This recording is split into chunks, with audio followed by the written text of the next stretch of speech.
trying to get the music playing. Is it playing? Nope.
Good job, everybody. Get on in here. I don't know where everybody is, but evidently there are problems with the internet today. Yeah, Scott Adams was having low people showing up in his podcast this morning, and evidently we are too. We went through a song and we didn't hit 200, so get on in here. Justin is here. He is out in the woods with Robert, and they're cutting standing dead trees, so they don't even have to cure to burn them in the fireplace. He's so excited to get some firewood. But it takes two people to do this sort of thing. It takes two people. So he's been here since about 9:30. Our neighbor came over. They went to the apple picking yesterday and brought home some apples, and they brought us some apples. So, and Tulip tried to molest him. Tulip loves everybody, and he's just having fun, and Tulip's having fun, and had to bring Tulip in the house. Okay, here we go. We got questions. We almost got 200 people in here. Please share our videos, folks. Let's do the countdown. Let's do the countdown. Are you ready? 5, 4, 3. Find the share button. 2, 1. Please share our videos. Yes, you help people, and these questions and answers are going to be amazing. Now, I haven't looked at them. I never like to look at the questions beforehand because it messes with my head. But we're going to go through them, and I'm going to answer them. Okay. How often do you rearrange your canned goods? Often I find myself coming across an expired canned good, and it upsets me when I have to throw it away. It's like throwing away money. Well, here's the deal. That used by certain date is just a suggestion for the most part. If it's within a month of its use by date, it's in a can. I've canned things. I have had things canned, personally, a couple of years old, and I've still used it. But you always heat things up. If the can does not have a dent in it, I'd say use it. Now, if it's 10 years old, I might dispose of it. Yep. I wouldn't throw it away with it in the can. I would open the can and empty it. Open the can and empty it and throw it in the compost heap, and then dispose of the can. But don't throw the can away with stuff in there. And don't donate expired food. If you wouldn't eat it yourself, don't expect anybody else to eat it. But yes, anytime you throw food away in the trash can, my granny told me it's like throwing dollar bills down the trash into the garbage disposal, into the trash can. So here's how you do this. You can get these racks that cans can go on. Now, if you buy soft drinks, which I don't recommend you buying soft drinks, but you can get these boxes that the cans will roll in and fill up. You can buy these things at the grocery store. You can take a box from Amazon and turn it into a can dispensary. But here's the rule, and I learned this from this lovely lady who made these books. Everyone's a homemaker. Her name is Beverly Nye. You arrange your pantry, and maybe you need just a little box to lay the cans down flat and stack them. And then move the oldest ones to the front so you've got to rotate your stock in and out. First in, first out. And you put your canned goods to the back. Yeah, to the back. And there are things on Amazon that you can buy that allow your canned goods to just kind of rotate through. Yeah, I like this is one of my favorite shirts. It's my denim shirt. Thank you. I love it. It's a wear around the house shirt. It's not really a shirt you go out in public with. I probably shouldn't even be on the show, but I like my little flag here. I love my flag. So, how often do I arrange my canned goods? Well, Robert usually catches me gone, and he does it.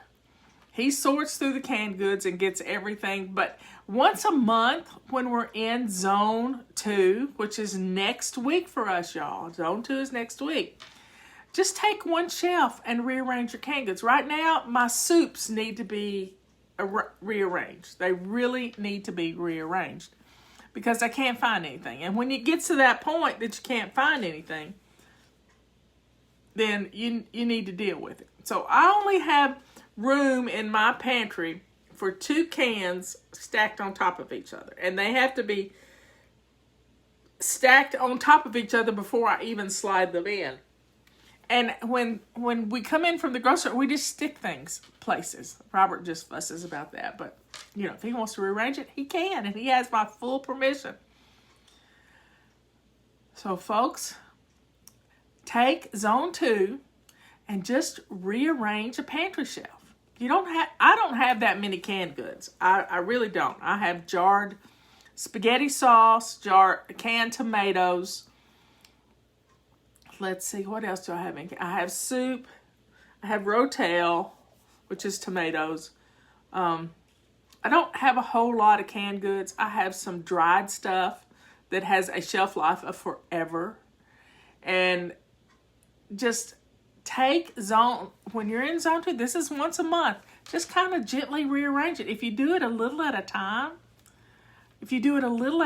it's not going to overwhelm you. So just today, go into your pantry and sort through your soups. Take a magnifying glass and be able to look at the expiration dates. And knowing what's in your pantry and taking inventory of it is going to help you save money like crazy, folks. And eating what you've got. So here we go. Let's get our pantries straightened out this month because next month we're going to be cooking out of our pantries every day. We should be doing it already, but here we go.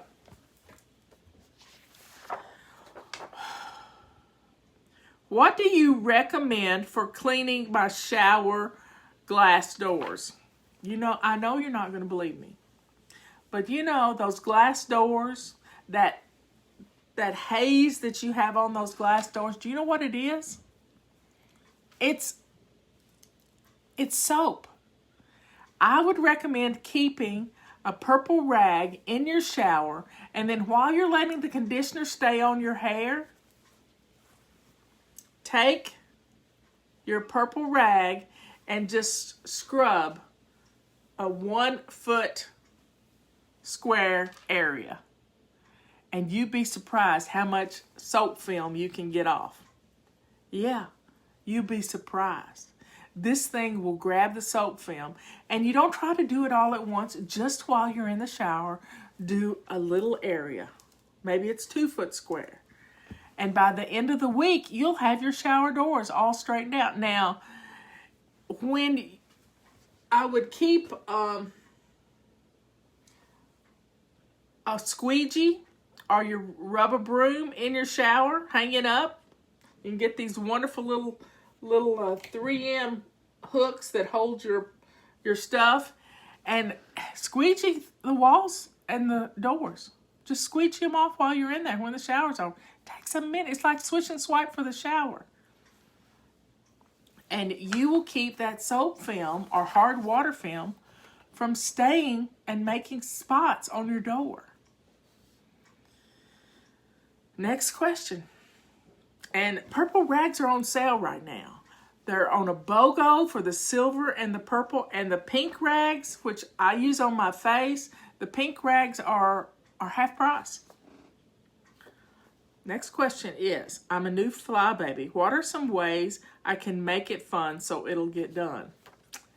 Put on some music. Yeah, make a funny list. A list of 6 things, and then roll a dice. You've all got dice in games. Just fold them up on little pieces of paper and put them in a bowl and draw one out. And just do it. This is what I do at Christmas and Thanksgiving. I make a list of 12 things and put it in a bowl and just grab one out. And things get done, and they're done in a fun way, and I can pace myself and be kind to myself. But when you try to pile on and just keep going and keep going, we're not all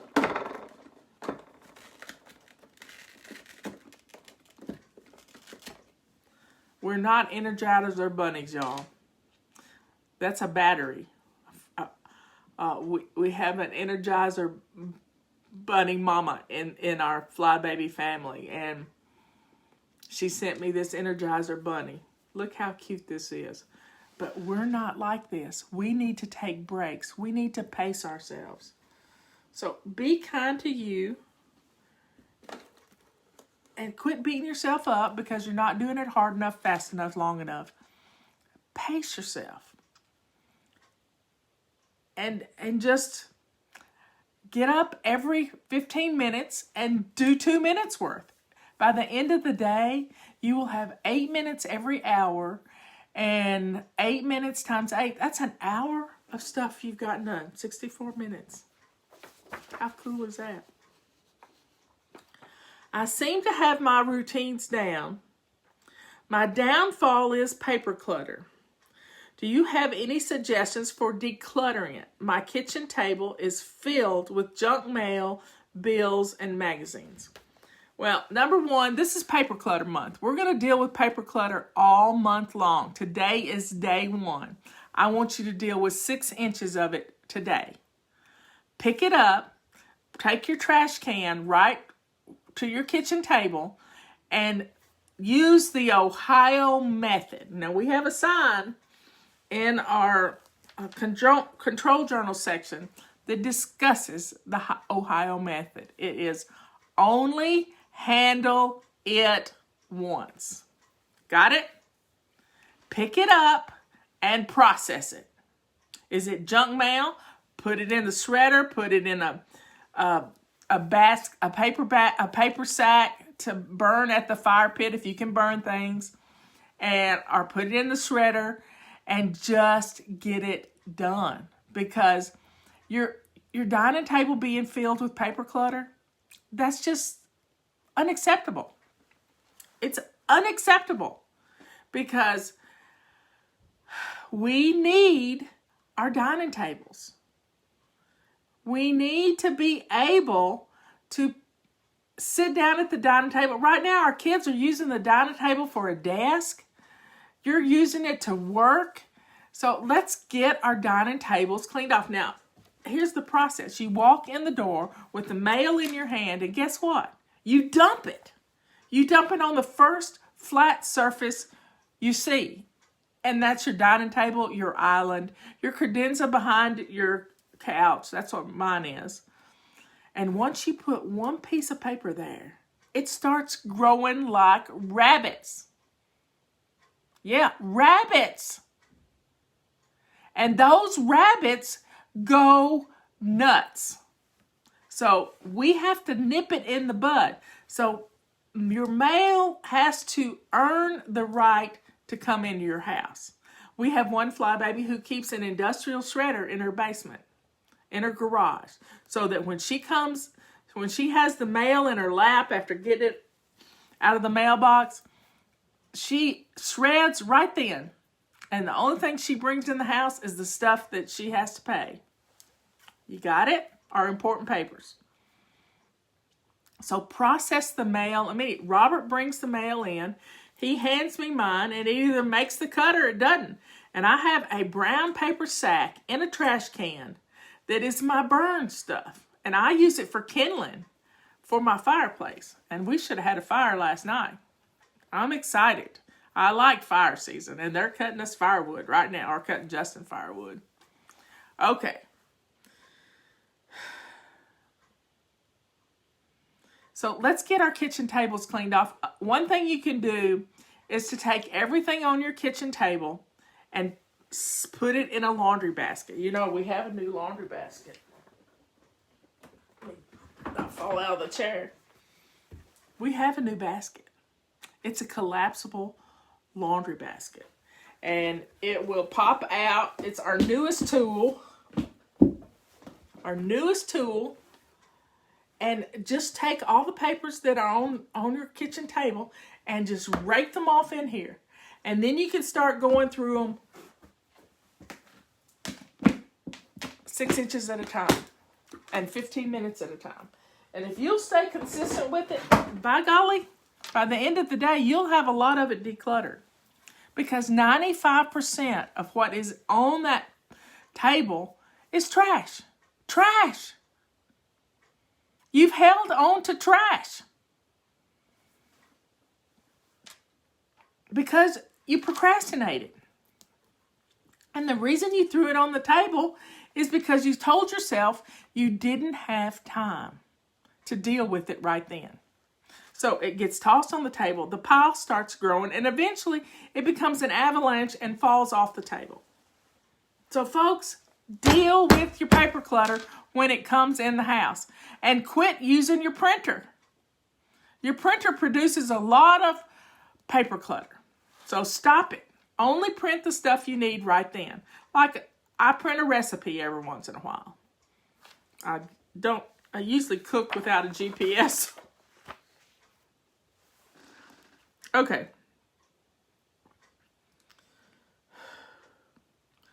Let your paper clutter earn the right to come into your house. Don't pile it up. If you catch yourself trying to pile, set a timer for 2 minutes and process it. It won't even take that long. No, it won't even take that long. But clear the table off, put a pretty flower arrangement or a fall arrangement on your table. When you go to the grocery store, get some pretty fall flowers and put it on your table, and then that's going to keep you from cluttering it up again. Can you freeze milk? I have been told yes, and I have been told no, which is correct. Well, to keep from having to go to the grocery store every day, yes, you can freeze milk. If you know your family is going to drink 3 gallons of milk each week, every time you go to the grocery store, buy 3 gallons of milk. It has a pretty good shelf life on it. And it'll keep till next week. But in times of emergency and preparedness, you're going to want to pour about this much out of it, out of a gallon, and drink that. And then you can freeze it, because if you don't, it will expand and it'll be a big mess in your freezer. But always pour some of it out before you put it in the freezer. Yes, you can freeze it, and then you just have to set it in your refrigerator to thaw up, and then you might have to shake it, but it'll be fine. I like to have powdered milk as a backup. It's low fat. Not that I like low fat stuff, but powdered milk is my backup. And I also have some canned milk. But if you're going to drink 3 gallons of milk, go through a gallon of milk every 2 days, then you may need to keep a stash, and putting 3 gallons of the milk in the refrigerator. When your refrigerator is clean, you've got room for it. You really do. So if you need to freeze milk and have a backup for a week, that's fine. But you need to empty some of the milk out of there before you freeze it. Leanne taught me this many years ago. Next question. I'd like to become a prepper. Do you have meals stashed away for unexpected occurrences? If so, what do you suggest I start with? I start with having a pantry. You need to have a pantry that has everything you need in it to prepare meals. Well, Susan, you don't have to freeze milk if you don't want to. But if you got kids at home and you need milk and you can't get to the store because you've got a storm and it's flooding, you'll be happy you had it. So freezing milk works if you have growing children. So being a prepper is not so much about preparing for an apocalypse. It's preparing for what we just went through, folks. We went through a pandemic. We're still going through it in some states. Right now, our state is still on 2.5 lockdown. Now, we're going to 3 on Friday, but we haven't been at 3 since we've been locked down, we've never been at 3. So our restaurants can start having more people in them. Not that we're going to restaurants. We've still got people breaking out with COVID in this county, and we're still being safe. But you don't have to be a prepper and have 25 years of food stashed to get you through an emergency. The Mormons teach having 2 years of food. Sometimes we do good to have a month's worth of food. The ability to have but you gotta have a pantry and a freezer and have the ability. Now you can go online and order some emergency foods to do the things, to feed your family. You can buy low carb emergency foods. You can do lots of that. But having a pantry, a refrigerator, and a freezer that can bless your family in an emergency, you're going to be stress-free. You're going to be stress-free. So please start building your pantry. Start building it. And having those items that you use up and not let get freezer burn is going to help you reduce the stress. Stress will kill you, folks. Stress will kill you.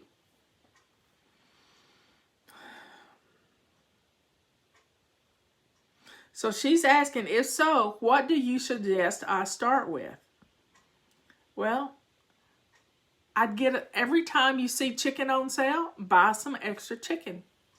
Every time you see tomatoes on sale and you use tomatoes, buy extra.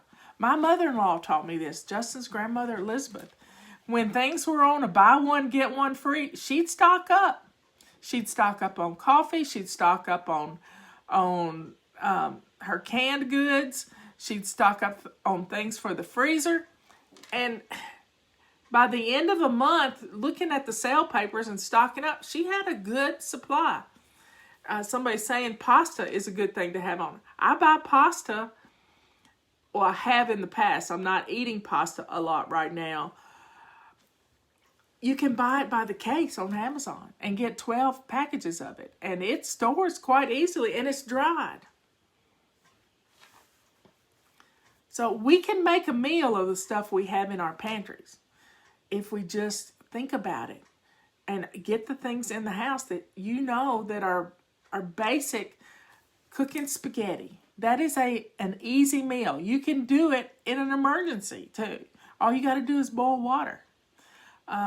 Having a spaghetti sauce or having tomatoes and the ability to make a spaghetti sauce. It's easy, but you got to think about it. If you don't think about it, then it's out of sight, out of mind, and then when the emergency comes, you have no food. And maybe like it was in March and April, we didn't leave our house. We ate out of our pantry for 6 good weeks.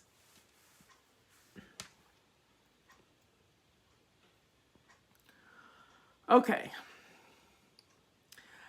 The next question is, I normally host Thanksgiving at my house, roughly 25 people.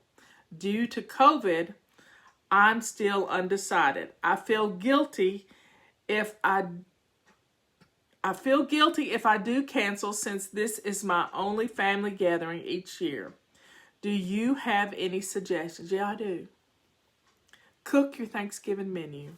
Cook your Thanksgiving. Get you some bento boxes and box it all up and take it around to your family members that would be at your house. And do the responsible Thanksgiving. Do you hear me? This is not like any Thanksgiving we've ever had.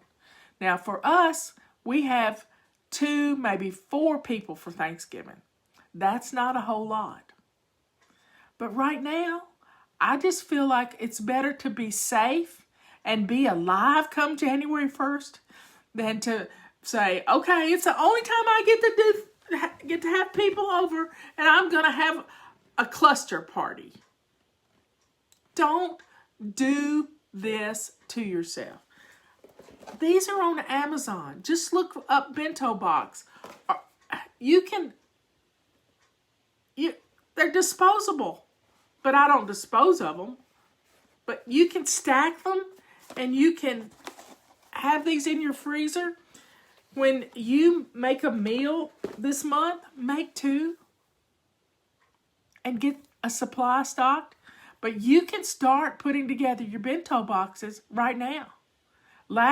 2 years ago, I made Thanksgiving dinner. I started in October making Thanksgiving dinner. I did videos of all of it. And because I did all these videos, I had the most amazing Thanksgiving meal that we took next door to my neighbor's house. Because they had just moved here. And she can't get up my steps. A bento box, yeah. Somebody find a link for them on Amazon. You can find, it's food storage. Food storage. So, and then do Meals on Wheels. Do your Thanksgiving. Get some paper bags to put it in and take them to your family's houses. Do Thanksgiving on wheels. And maybe if you see somebody in need, you can help them. Put together your own Thanksgiving.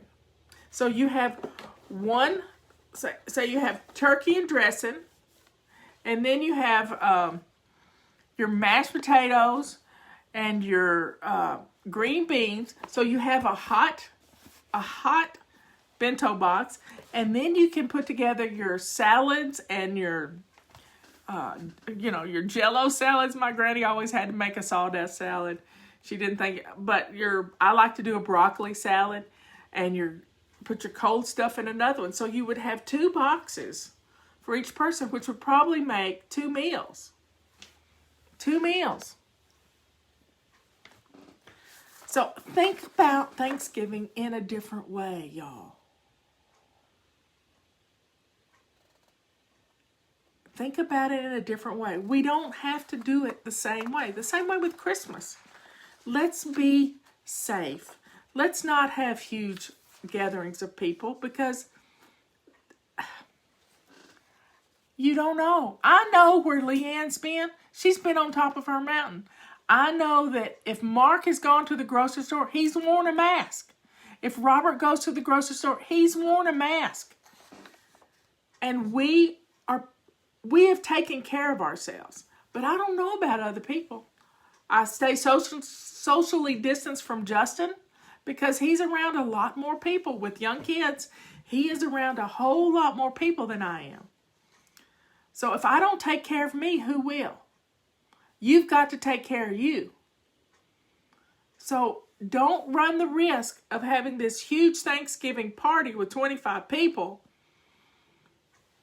when you don't know. Unless you're going to take temperatures at the door, I would just rather deliver the food. You know what I mean?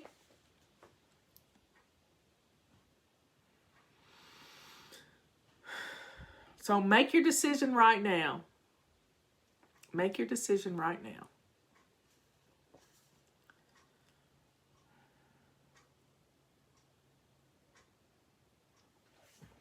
And guess what? If COVID goes away, if this China virus goes away by February, we can have a celebration in February. We don't have to wait till next Thanksgiving. Will your express email include the holiday missions, or do I need to sign up for those? They do not include the holiday missions, but I can get Liz to send it out to the express. And you'll get 2 emails a day. You'll get the express email and you will get the holiday mission. Leanne and I are doing a holiday cruise seminar, workshop, conference, whatever you want to call it, on October the 10th. Go get signed up. We started decorating last night. We're 10 days out and we started putting things together and making our agenda and doing all these things last night. So we're getting prepared for an amazing day with you. Go to savingdinner.com/cruise and get signed up. It's $47. You're going to have 8 hours of me and Leanne. And I'm telling you, we got a testimony yesterday that just made me cry. And the testimonial was that we are good apart. I mean, she does her show every day and I do my show every day. And she's sometimes on here and I'm sometimes on her show. But when the 2 of us get together, the lady said it was magic. We are fired up and we bounce off of each other and we have the most fun ever. So we are going to be doing this conference. I'll be at Leanne's house on the 10th and we are going to have a ball. I mean, a ball. And we're going to get you ready to be stress-free through the holidays. We're going to help you get going. So we decorated for fall last night, but it was stuff that could transfer to Christmas easily. And we're looking at what we needed. We started our Amazon list so we could put some batteries on the list because all the garland we got had it's got lights in it. They're battery operated. How cool is that? If I have to wake up by 7:30, what time do you feel is a decent bedtime? No matter if I sleep 12 hours or 6, I always feel extremely tired. Well, you may need to get your sleep checked. You may not be going into REM sleep at night. And when you don't go into your REM sleep, like it falls, you sleep 2 hours and the first 2 hours are kind of light, but then all of a sudden you drop off the ledge and you are in some deep sleep. You may have sleep apnea. and it could be keeping you from going into a restful sleep. Now for me, taking a bath in Epsom salt at night helps me to get a good night's sleep. But if you've got to be up at 7:30 a.m., 7:30, so if you count back 6 hours from 6 a.m., that's 6 hours, 7.5. You probably need to be in bed by 10:30 or 11 to get 8 hours. And you've got to turn off your screens. Turn off your phone. Quit looking at the TV. Have a downtime, a chill time, so that your brain isn't still functioning off of this blue light that's in your screen. You can set your screens also to be a different color light, like dark, or have them turn over in the nighttime so that your brain isn't affected by the blue light of the screen. So count back 8 hours. 8 hours. And that's not when you start doing your before bed routine. That's when you get your butt in the bed, y'all. That's when you tuck yourself in. You start your before bed routine right after dinner and get it all done. Get everything done. Think about tomorrow. Think about what the weather's going to be, what's on your calendar. Get the house fixed up. So that it looks good when you get up in the morning. Empty your dishwasher so you got a dirty dish disposal unit. And then take care of yourself. Brush your teeth, wash your face, take your medications, and then get in the bed. Straight to bed. Okay, we got 2 more questions. I vacuum twice a week, and my husband always says he feels I need to vacuum more. Well, give him the vacuum cleaner. I almost said an ugly word. I caught myself, though. I get points. How often does one normally vacuum? Well, guess what? With the carpet sweeper, you can use this between vacuumings. You can use this all the time. It makes no noise. Buy him a carpet sweeper for Christmas. Right now, they're on sale, and I'd give it to him early and let him have at it. If he doesn't like the way you vacuum, tell him to vacuum himself. You're going to vacuum twice a week, and if he wants to vacuum every single day, then he can go to it. Yeah, I'm not happy about this question. It's just, that's keeping score, and that makes me, I almost said another ugly word. So y'all, if he wants to vacuum more, get him a carpet sweeper because it will do it. And then I want to see his testimony about how good this thing is. Because your vacuum may not be doing it. Your vacuum is not as good as this carpet sweeper. I promise you. When you use this carpet sweeper after you vacuum, you're going to be blown to bits on how good this thing is. So get a carpet sweeper. They're $10 off right now, and they're going away real soon. They're going away. I mean, they're going away because we're going to put it back to regular price. But y'all are all agreeing with me. If he doesn't like the way you vacuum, then get a carpet sweeper. He's going to notice a difference. Get one today. Get it ordered.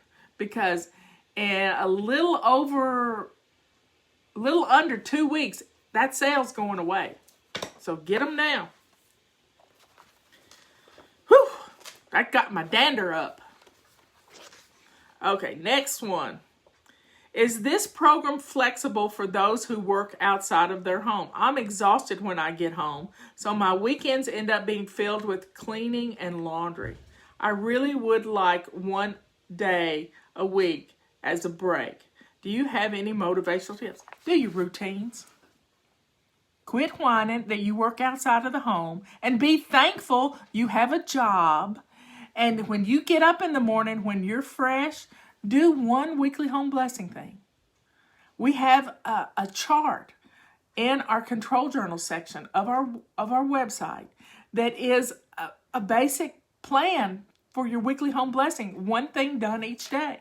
Sunday sheets, Monday mop, Tuesday trash. I mean, I'm just going over it in my head. Wednesday wipe down the dust. Thursday, I can't remember it all, but it's 7 items, and that's one a day. Do your weekly home blessing 1 a day, and quit whining. And do a load of laundry a day. If you do a load of laundry a day, you'll be able to have a family fun day on the weekend.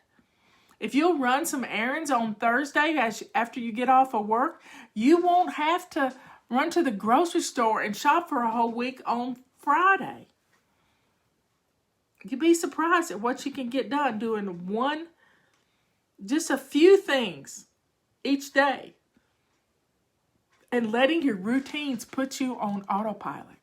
Get up in the morning, make your bed, swish and swipe your bathroom while you're getting dressed, empty your dishwasher, put a load of laundry in. Bam. And it frees up your weekends. So be thankful you have a job.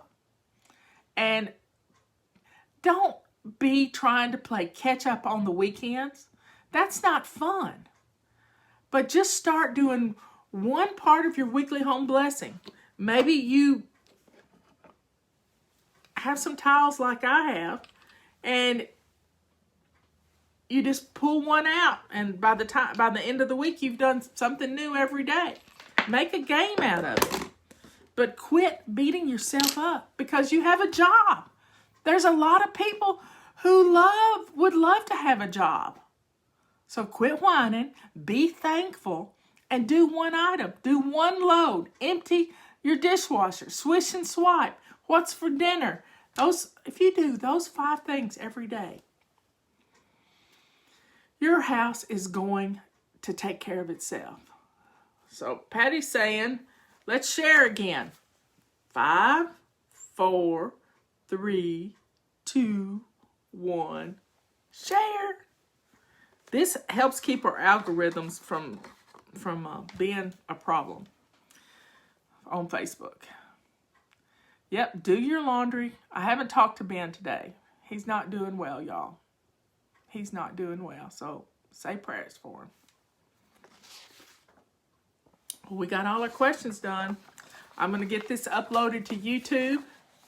Y'all start thinking about how things are going to be a little different this holiday season. You got it? I love you all. I will see you later.